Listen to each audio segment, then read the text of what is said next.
The territory known as the North Caucasus is one of the most ancient regions in the world. Mankind has had a presence in this area since the Stone Age. Thus we ask the question, when and how did people of the Northern Caucasus form the ethnic group called Circassians? In 6000–5000 before Christ, one of Hattian tribes from Asia Minor, now modern-day Turkey, migrated to the North Caucasus. Upon their arrival, they encountered a local tribe called the Atiks. From the north, the Atiks were also in contact with other Indo-European tribes. Together, these groups formed what is known as the Mykop culture.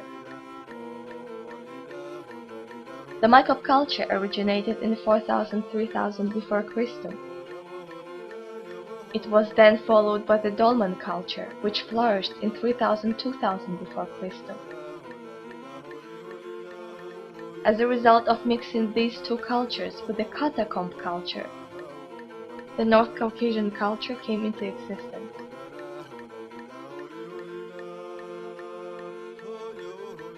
In 1000 before Christ, we learn more about Circassian tribes and their neighbors from the Greek sources. In the central area of the Caucasus, Circassian tribes were in contact with Sarmat tribes. On the Black Sea shore, Circassians interacted with the Greeks, and as archaeological findings suggest, were greatly influenced by their culture.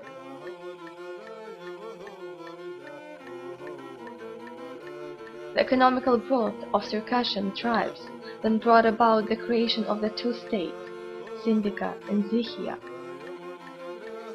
When Sindica fell under Greek domination, the rest of the Circassian tribes along the Black Sea coast started to consolidate around Zychia. Thus the tribal consolidation process of the Circassians took place.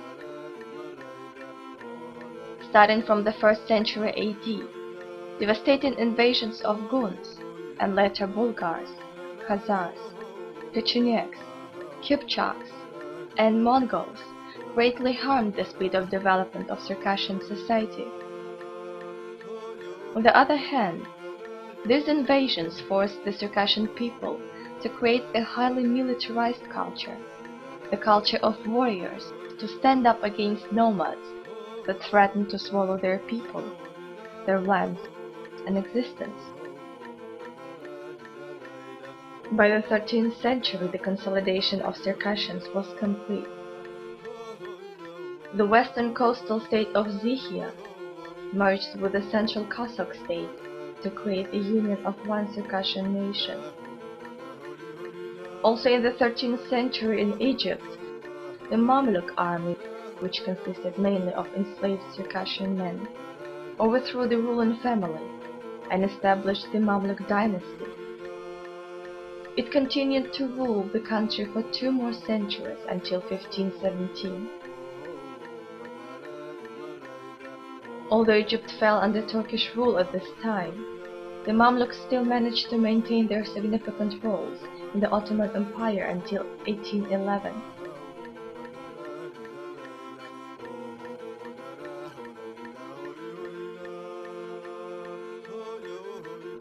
By the 15th century, the North Caucasus, devastated by Mongol invasions, was torn in numerous civil wars. It was Great Prince Inal who managed to consolidate Kabata. After his death, the ruling prince was elected by the Khasta. Some of the most famous rulers in Circassian history were Inal's descendants, or representatives of other respected clans.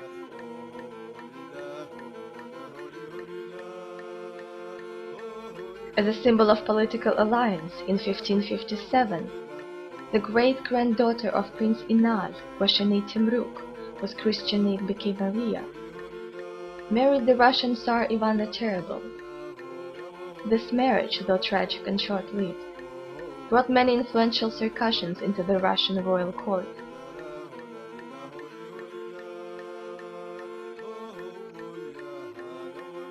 In the 19th century, Russia had just overwhelmed Napoleon's forces with a stunning victory, and then turned its full attention to Caucasus.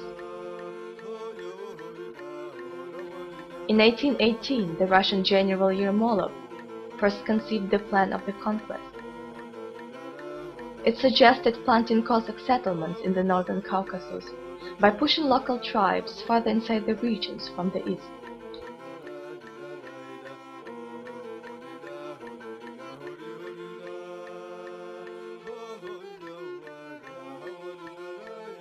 In 1829, the Ottoman Empire and Russia signed the Edirne Agreement, according to which the Ottomans were giving up their claims on Circassian territories on Black Sea coast. Circassians rejected the legitimacy of this deal, and Tsar Nikolai I began to prepare for military conquest of the northern Caucasus. Russian troops began to build fortresses on the west coast and marched deeper into the region from the east, burning or displacing one Circassian village after another. In the 1840s, Sheikh Shamil formed a freedom movement which strived to unite all Caucasian tribes under the banner of Islam.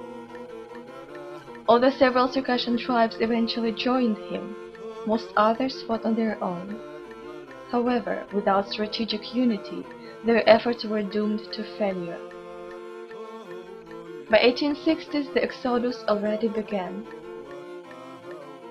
Tsar Nikolai II, seeking full obedience from Circassians, pushed them to settle into more controllable areas of Caucasus. On May 21st, 1864, Kabada, the center of Abkhaz and Uruk resistance, fell. The war that lasted over 100 years ended. Till today, this date is recognized by all Circassians around the world as their official mourning day.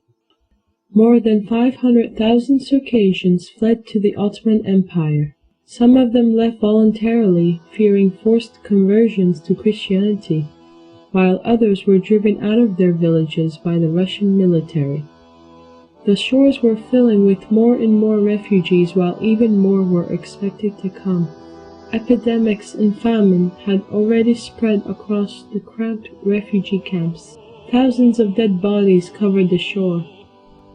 Ships sunk one after another due to the mass weight they carried on board. The Ottoman government settled surviving Circassians mostly in desolate areas or in troubled Balkan territories. New settlements found themselves completely cut off from each other. To survive, many families gave their sons to the Ottoman army and their daughters to harems. In Russia, after the Bolshevik Revolution in 1917, the North Caucasus, through the efforts of local peoples, was renamed the Soviet Republic of the Mountaineers. As of today, there are 3 autonomous republics in Russia where Circassians of the North Caucasus reside: Adygea, Kabardino-Balkaria, and Karachay-Cherkessia. The majority of the total Circassian population today resides as diaspora. Approximately 2 to 5 million Circassians today live in Turkey. In every major Turkish city, there is at least one North Caucasian or Circassian cultural association. Circassians have become very active in Turkish society and hold a high fraction of military and government posts. The state of constant warfare with neighbors brought 50,000 Circassians from Turkey and the Balkans to Syria. In the 1920s, under French Mandate rule, Circassians formed a special military unit called Groupement Çerkes. The main settlement area of Circassians in Syria was the Golan Heights, part of which now is occupied by Israel. During the Israeli military invasion in 1967, many Circassians fled to Damascus, and some later immigrated to the United States of America. Starting from the mid-19th century, thousands of Circassians migrated from Turkey and Syria to Jordan.